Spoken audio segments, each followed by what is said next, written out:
Hi everyone, welcome to Acutely Amanda. I'm Amanda. Today I'm giving the Q1 update for my low buy year. If you're interested in the 10 rules for my low buy year, I'll leave a link to the video up here where I go through all of those. Okay, so the first quarter is January through March, so I'm going to go ahead and get started talking about it. So first I want to talk about my solo budget. So that's the budget for just me, not including my household. January and February I was 61% under. I'm really pleased with this. I have a recurring expense every month, which is my online yoga subscription. It's really reasonably priced, so I'm very comfortable keeping it. In January I bought a gift for a friend, and I stuck to my rule about spending about half as much as I usually would, but being more thoughtful. She was thrilled with the gifts I got for her, and I don't think she could tell that there was any difference in the amount spent. In January I have a slight weakness. Pretty much every year I end up buying myself a new plant. I think it's because of how dark it gets here where I live. I need something to cheer it up. So I felt the urge to do that, and I thought about my rule that I need to comparison shop and try to spend less and be sure it's something I really, really want. So I did some comparison shopping, and I was able to find a new plant store that I hadn't used before that was about half the price of my original. It's called Succulents Depot. I'll leave a link in the description for you to get 15% off your first order. So I got this adorable plant. I already had the planter. It needed to be filled. This was part of why I was sad. I was like, I have this planter that I love and it doesn't have a plant in it. It's very cute. And then I also got this fella, which has grown a lot since I first got it. This was another planter I already had. This is, the common name of this is Tokyo Sunrise, I believe. So I'm very pleased with those purchases. I spent very little and they really cheered me up. In January I felt this urge to get a new dress. I don't know why in January I wanted a new dress.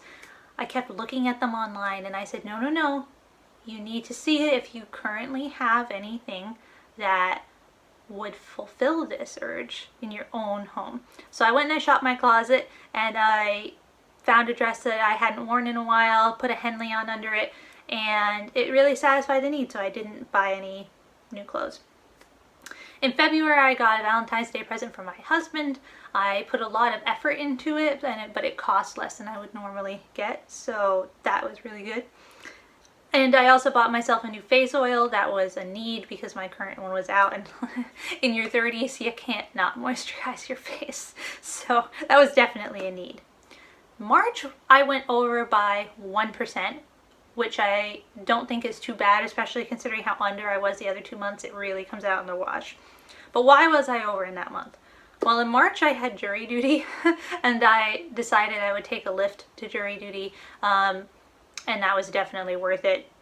It made the day less stressful overall. I also needed to buy some tea. I love tea. Technically you can get away without drinking it, but I feel like we deserve some joy in our lives.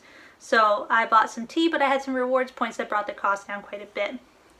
I bought my husband lunch one day because he was having a tough week and I wanted to cheer him up. And then where a lot of the money actually came from though was my Strava Premium renewed. It's not a cheap subscription, and I tried not renewing it. I did. I said, I'm not going to renew this. I'll let it turn off and do the Strava basic free version. And the very first day that I could not look at my data for my exercise, I couldn't handle it. I was like losing my mind. I was like, I need this data. Is this really a need? I don't think so. One can work out without seeing data. But I really, really like data, and it's motivating to me. And so I decided I would renew it and give it one more year, but I needed to see real improvement in my fitness, because otherwise seeing the data obviously isn't helping it, right? Like if I'm at about the same level of fitness in a year, then seeing the data isn't doing anything, so I may as well not do it. That was the deal I made with myself. But it wasn't cheap and I wasn't expecting it because I forgot about when these subscriptions renew. And then I also got myself this necklace. I don't know if you can see that, on Poshmark. So the problem with selling things on Poshmark is that you also see things for sale, and I do generally a decent job at resisting them, But I made the mistake of liking this necklace with a heart, and then the seller kept sending me a lower and lower price, and eventually it was the half of what it originally was, and I couldn't resist it. So I got it. Probably should stop liking things on Poshmark because I have an easy time resisting the original price. It's the reduced prices that come in that I have a hard time with. Also, in general, I've been doing a really good job, phenomenal job with a 1 out, 1 in policy. I'm actually way ahead. I have a lot more going out than coming in, so that's really good because we want less. Alright, that's it for the solo budget. So for the household budget, that's things that affect my whole household and not just myself. So groceries. This has been a real challenge, I think, in a lot of places. We all know what inflation is doing to groceries.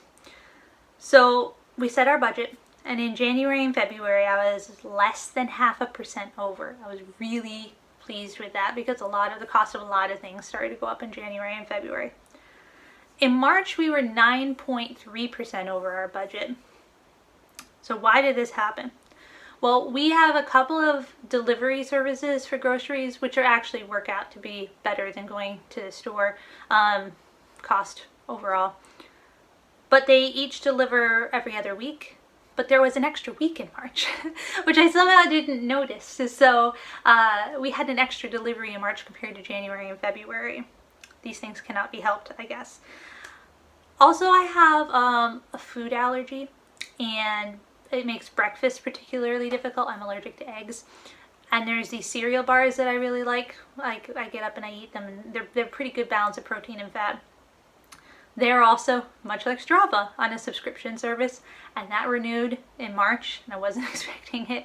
I've since put these into my calendar so I know when they're coming. And that was a lot at once. I'm thinking about, since their shipping is free, maybe breaking them down and having them send them more frequently. Although I feel bad about that because it's bad for the environment, although it's good for our budget. I've got to think about that. The other thing, though, is in March, I made a concerted effort to spend less money on chocolate because I'm the only one who eats it. And I was like, well, I'm the only one who's eating it in our household, so I should spend less on this. And I actually have a bag of cocoa powder that I need to use up before it goes bad. So I decided I would start making myself muffins, chocolate muffins, and I'd have those for breakfast because I always eat my chocolate first thing in the morning with breakfast. So I made all this effort to spend less on chocolate because it's gotten really expensive and we were still over. So that was a little bit frustrating. And then our household miscellaneous, or what I'm now calling sundries. This budget was a guess. It wasn't based on any real data. Our grocery budget was based on real data. Our sundries budget, I had not tracked this before, so I didn't really know. So I took a guess. It was way off. I consulted with my husband. We agreed to raise the budget by 50%, so 50%. And we still were over, ranging from 8 to 18%. So why was that? In January and February, we had to buy a lot of cleaning supplies because we had an unexpected situation in our building that necessitated cleaning supplies. I was cleaning a lot while this situation was going on in our building. So I needed that. And then we also discovered that we needed a new dust ruffle for our bed. Trust me, it was a need. And we also needed a new broom, largely because of the other situation going on. So we had to buy those things. So most of January and February was that we used exponentially more cleaning supplies than we had normally in a normal month. And then in March, we had to buy allergy meds because both my husband and I have seasonal allergies. So we had to buy those. And they're not cheap, although they will get us through the season. A couple of other things I want to mention that just didn't come up. So you'll notice I talked a lot about subscriptions that came up. So the first time that happened, I realized I need to look at my subscriptions. And I went through them and I decided to turn off Audible. First I paused it and then I just fully turned it off. Because first I paused it and I said I'm going to try using Libby, which is the way you can listen to audiobooks through the public library. The last time I tried Libby, which was like 10 years ago, I was really unhappy with it. But I surprised myself. I really enjoy using Libby. It's generally fine. And when you turn off Audible, you still have access to everything you'd previously bought, which is good because I have a couple of books I re-listen to a lot. So I just decided to do that. And then we recently paused Hulu. Similar experiment like Audible. We're going to pause it and see if we miss it. And then if we don't, we're going to just turn it off entirely. I'm pretty satisfied with how we did, even though I know I talked a lot about going a little bit over. I'm realistic and I acknowledge that if I hadn't done the effort I did, we would have gone way further over and spent way more money. So I'm really pleased with our general efforts. And I'm proud of the times that I shopped my own closet. It's so easy to just not even bother looking in your own closet and just buy new things.